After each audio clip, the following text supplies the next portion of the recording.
Quais são os elementos importantes aqui para pensar, né? Primeiro elemento, as formas de fornecimento e capacidade de energia elétrica, né? A questão da energia elétrica, ela tem vários ambientes regulatórios, vamos dizer assim, que é um ambiente livre e um ambiente controlado. Deixa eu ver se vai também. Foi, né? Mudou? Maravilha. Então, você Mudou. tem... Pronto. Então, você tem essa estrutura de gerador, produtor, independente, comercializadores e autoprodutores.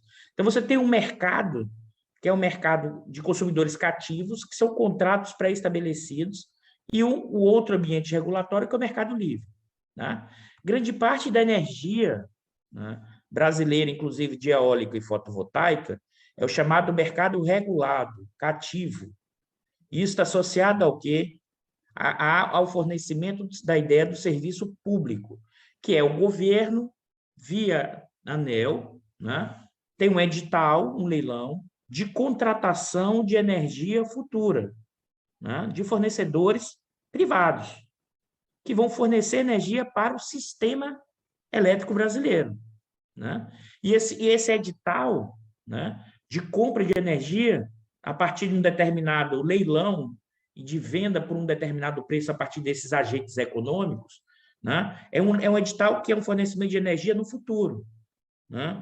Às vezes, contrato para 1 ano para frente, 3 anos, 4 anos para frente.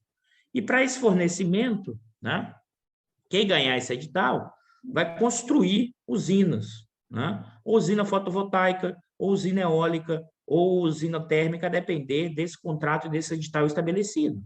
Então, a construção dessas usinas, né, de fornecimento de energia é o que a gente está chamando do investimento, o aumento da capacidade produtiva no fornecimento de energia elétrica. Tá ok, pessoal? Existe também, né, os autoprodutores, a produção para consumo próprio. Então, uma determinada fábrica, uma determinada unidade produtiva resolve, né, criar uma mini usina para consumo próprio, né? Mas isso também tem que ser contabilizado, e isso é contabilizado, né, pela ANEEL como uma capacidade produtiva para consumo próprio, né? Mas essa fábrica, né, e pela regulamentação, que também é uma forma específica da micro e mini geração distribuída, né? Que é o que, na verdade? Esse produtor de energia, o consumidor, pode gerar sua própria energia elétrica a partir de renováveis ou cogêneros qualificados e fornecer o excedente para o sistema. Então, essa mesma fábrica que eu falei para vocês, que construiu usina para consumo próprio, a partir de um determinado momento, se ela conseguir fornecer mais energia do que ela consome, ela pode vender essa energia para o sistema. Então, você tem, isso vale para a fábrica, mas isso também vale para o consumidor individual. Então, tem uma mudança profunda a partir de 2012, da chamada micro e mini geração distribuída, né? Que o excedente da energia elétrica pode ser vendido para o sistema elétrico brasileiro, o sistema energético brasileiro, né? Que é controlado pelas instâncias reguladoras. Então, é importante a gente ter esse mapa e entender, e por que é importante, no nosso caso, separar, né? Porque é completamente diferente, né, o padrão de investimento e o volume e a estrutura do investimento, né, de usina eólica em escala maior, né, do que, por exemplo, uma usina eólica numa escala menor, numa escala residencial. Isso é importante porque o efeito disso para o investimento é diferente. E mais ainda, os equipamentos e máquinas necessárias para a construção, né, de uma usina numa escala maior requer outro tipo de indústria fornecedora de máquinas e equipamentos.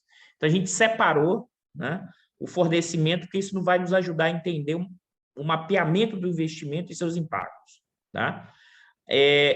Fonte de energia elétrica tem uma quantidade enorme, a gente está focando aqui eólica, solar e fotovoltaica, e outra perna do mapeamento do investimento é do biodiesel, né? Novamente, olhando o que aqui? Olhando o aumento ou diminuição, a gente vai fazer o mapeamento da capacidade produtiva, né, Acho que aqui o elemento central é o mapeamento, porque sem esse mapeamento a gente não consegue entender o impacto, né? No emprego, porque e vocês vão ver na pesquisa que a gente, nesse primeiro mapeamento, alguns resultados que vamos apresentar aqui, inclusive, vão no sentido contrário a muito do senso comum dito recentemente, tanto na grande imprensa ou de forma geral, sobre o boom do investimento em renováveis, eólica e solar, mais recente, tá? Vamos lá. Descrição ainda dos elementos metodológicos. Aqui eu queria ressaltar o papel do investimento. E aí, novamente, o que é que a gente está chamando de investimento aqui? São os gastos em bens de capital que aumentam a renda e o emprego, né? E tem um efeito multiplicador. Né? Para quem não é economista, deixa eu traduzir economês aqui, né? Então, por exemplo, o investimento de 1 bilhão em máquinas e equipamentos, em usina eólica, com as torres, com as paletes, você construído uma usina eólica, né? Você gastou 1 bilhão. O que é o efeito multiplicador? Esse 1 bilhão gera de renda mais do que 1 bilhão. Por quê? A ganhadora do leilão que vai construir essa usina eólica que custa 1 bilhão, ela vai ter que contratar máquinas e equipamentos, obra de construção civil. Essa obra de construção civil vai precisar de mais cimento, vai precisar de mais aço, vai precisar de outros equipamentos. Então, a indústria de bens, de máquinas de capital vai também contratar mais trabalhadores, vai também mais comprar aço, vai também comprar mais equipamentos para produzir o bem de capital.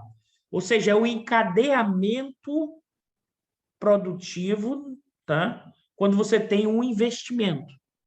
Então, você tem lá a fábrica de bens de capital. Então, a fábrica de equipamentos eólicos, que, inclusive, no Brasil, só tinha uma e aumentou fortemente depois das políticas, né, introduzidas ao longo dos anos 2010.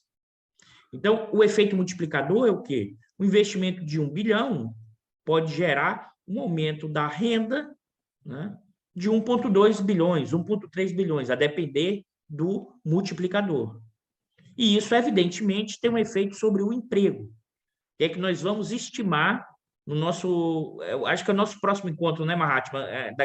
Daqui a um mês, a gente está já avançando na estimativa desse emprego, que tem um emprego direto, que é gerado, né, no próprio setor, mas tem todo esse efeito em cadeia que eu acabei de descrever para vocês, né, do efeito gerado em outros setores a partir do investimento desse setor. Tá? Qual é a dificuldade desse mapeamento? Primeiro, nas contas nacionais, não estão disponíveis investimentos realizados nos segmentos eólico e solar de forma segmentada, desagregada. Você tem, na verdade, nas contas nacionais direto, que a gente consegue enxergar, é o quê? Dá para achar o investimento em máquinas e equipamentos do setor elétrico, né? Mas o setor elétrico eu tenho fotovoltaica, eu tenho hidráulica, que são turbinas, então não dá para separar diretamente, tá? Então, qual foi a estratégia para estimarmos o investimento metodológica, o CAPEX, né? Nós pegamos o que? A evolução da capacidade instalada, tá? Ou seja, qual é a capacidade instalada da eólica hoje no Nordeste? Qual era a capacidade instalada há um ano atrás? Aumentou a capacidade? Significa que aumentou o quê? A quantidade de usinas, aumentou a quantidade de geração de energia eólica, que está associada ao quê? A um investimento realizado para um aumento dessa capacidade produtiva. Então, se aumentou a capacidade produtiva hoje foi investimento realizado no passado. Aí alguém poderia estar perguntando, Eduardo, mas em qual passado? Aí a gente vai usar os dados da EPE. Por exemplo, em investimento fotovoltaico, a média dos novos projetos são 12 meses. Em eólica, 24 meses. Então, o investimento hoje, a gente, como hipótese, de um ano, por exemplo, de 2020, no fotovoltaica, foi realizado ao longo dos últimos 12 meses. Na eólica, ao longo dos últimos 24 meses. Então, a gente estimou o investimento a partir do aumento da capacidade. Aí alguém poderia estar perguntando, mas Eduardo, Mas como é que você calculou esse investimento? Você aumentou a capacidade, mas qual é o custo? Qual é o valor? Isso a gente consegue achar e tem na EPE, Empresa de Planejamento Energético, né? No estudo do plano decenal, do plano decenal, né, para a expansão de energia 2030, você tem esses parâmetros. Então, por exemplo, em 2019, deixa eu colocar o ponteirinho aqui que fica melhor. Espera aí. Não está não.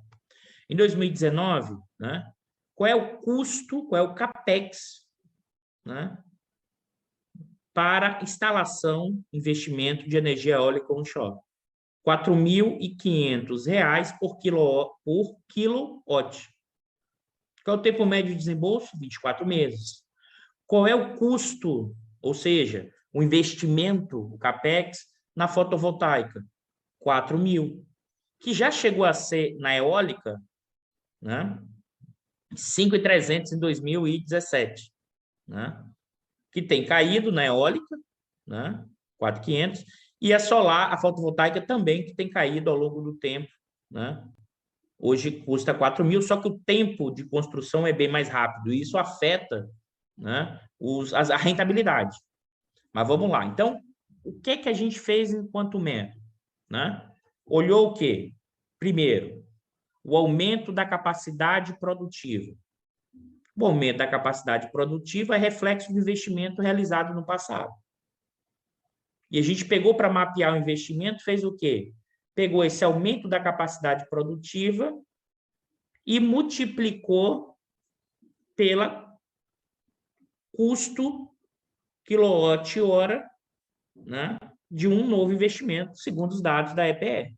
Né? Isso para eólica fotovoltaica e para também os investimentos em biodiesel, que também, segundo os dados da EPE, custa 0,4 litros reais, né? 0,40 reais de litro por ano. Então, a gente fez a conversão, né, da capacidade, da variação da capacidade, multiplicado pelo custo de referência, e chegamos ao investimento. Então, e essa é a metodologia que a gente